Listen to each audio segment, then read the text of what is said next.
Hola a todos, espero que se encuentren muy bien. El día de hoy vamos a ver el tema de suma de vectores.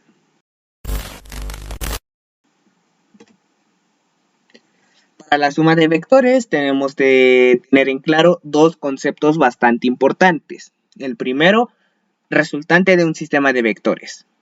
Los vectores se pueden sumar, restar y multiplicar entre sí. Existen diferentes métodos gráficos y analíticos para realizar las operaciones vectoriales. La resultante de un sistema de vectores es el vector que produce el mismo efecto que todos los vectores del sistema. En otras palabras, el vector resultante es un único vector que sustituye a todos los del sistema produciendo el mismo efecto que todos estos. ¿Qué quiere decir toda esta información? Aquí a la derecha podemos ver dos imágenes. La primera es un sistema de vectores. Tiene dos vectores, un vector u y un vector v, los cuales tienen el mismo origen, es decir, el centro del plano cartesiano. Vemos que u es un vector que está extendido de mayor longitud a comparación de v.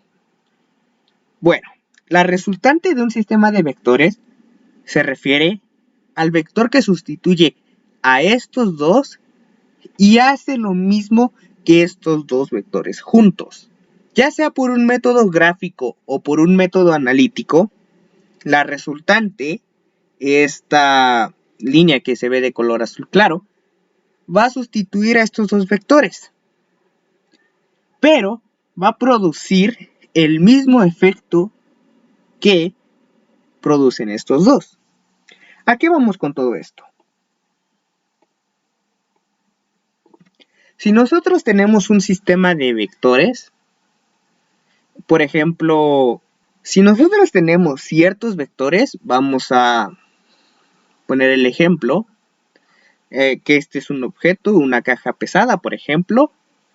Si nosotros tenemos varios vectores, en este caso van a ser fuerzas actuando sobre este.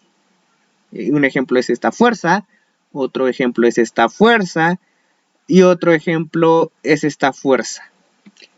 Por su parte tenemos otra fuerza que actúa en dirección contraria. ¿Qué quiere decir que va a reemplazar a todos los vectores? Bien, tenemos la misma caja aquí.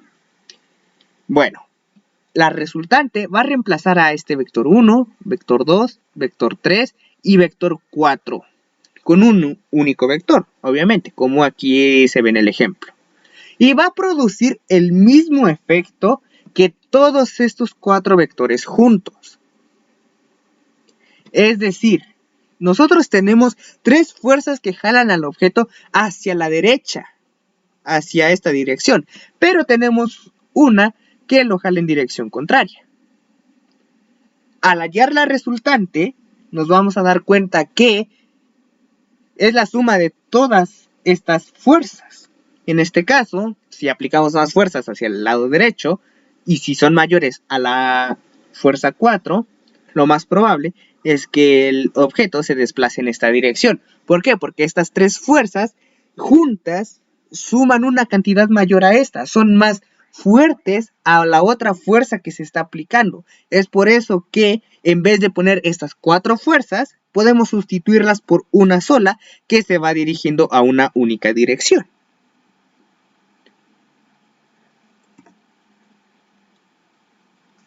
El segundo concepto que debemos de tener en claro es el de componentes rectangulares. Algunas veces se necesitan encontrar las componentes rectangulares de un vector dado. Estas componentes pueden encontrarse de manera gráfica o analítica, como la resultante.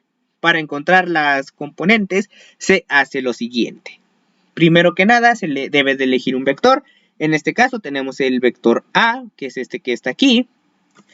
Como segundo paso, trazar el vector en el eje de coordenadas teniendo su origen en el centro del plano cartesiano. ¿Cuál es el centro del plano cartesiano? Son las coordenadas 0, 0, que en este caso están aquí. Es el origen del vector.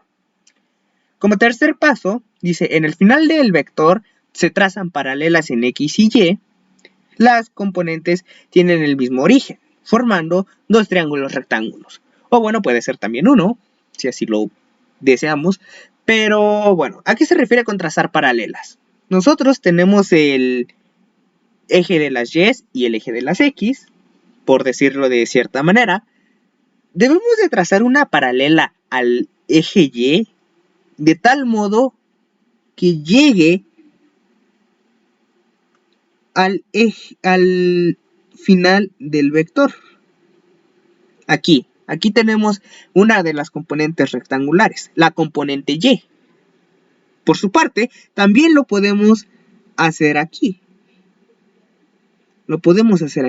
Aquí tenemos otra componente rectangular y va a ser exactamente la misma que esta, es decir, estas dos son iguales. Por su parte, en el eje X, aquí tenemos la componente del eje X. Es esta que se ve expresada aquí y está en el inicio de la componente Y.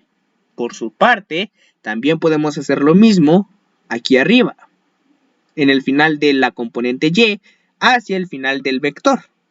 Y aquí tenemos dos triángulos rectángulos, 1 y 2. Aquí están los dos. Y aquí se puede formar un ángulo.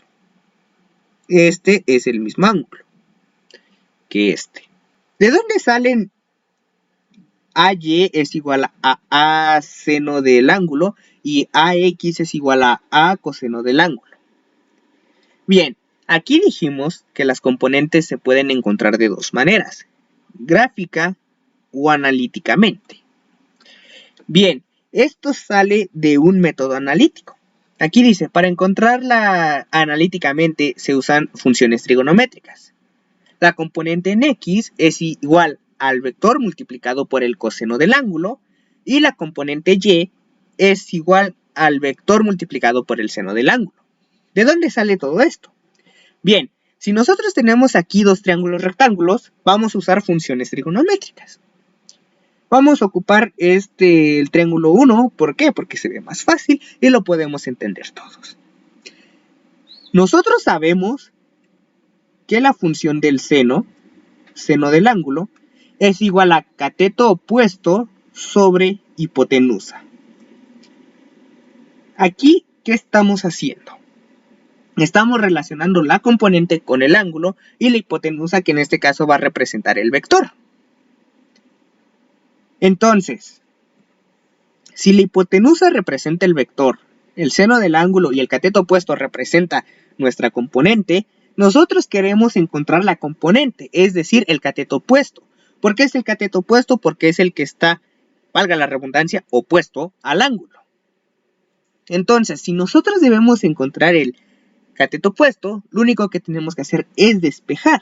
En este caso, cateto opuesto es igual a hipotenusa por el seno del ángulo. Ahí está.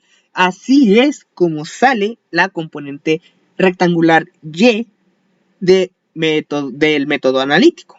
Ahora, reemplazando, tenemos que AY, la componente Y, la hipotenusa sería el vector A multiplicado por el seno del ángulo.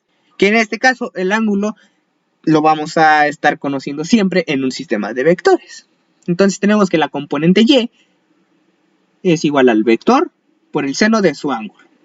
¿Y de dónde sale A coseno del ángulo? Es exactamente lo mismo, pero usando la función del coseno. Sabemos que coseno del ángulo, es igual a cateto adyacente sobre hipotenusa. Nosotros debemos de encontrar el cateto adyacente, en este caso la componente X. La hipotenusa sigue representando el vector y el cateto adyacente, pues bueno, es la componente. El ángulo viene siendo el mismo, así que lo que debemos de hacer es despejar el cateto adyacente. ¿Por qué? Porque es lo que queremos encontrar.